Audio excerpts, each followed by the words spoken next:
Assalamu alaikum wa rahmatullahi ta'ala wa barakatuhu, ‘yan uwa da abokan arziki. Mutane, ‘yan uwa da masoya wasu suna min text akan ko na yi blocking ɗinsu ne on Instagram, ko na yi unfollowing ɗinsu ne ko ya ne dai. So ina son kowa ya kwantar da hankalinsa, ni ma yanzu ba na iya shiga account ɗina.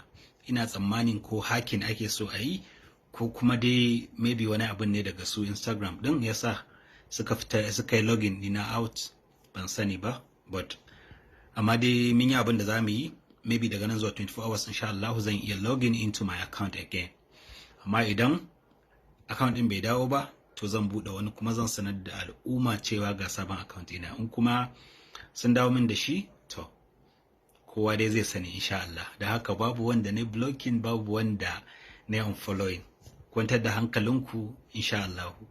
Na gode da kulawa da kuma soyayya.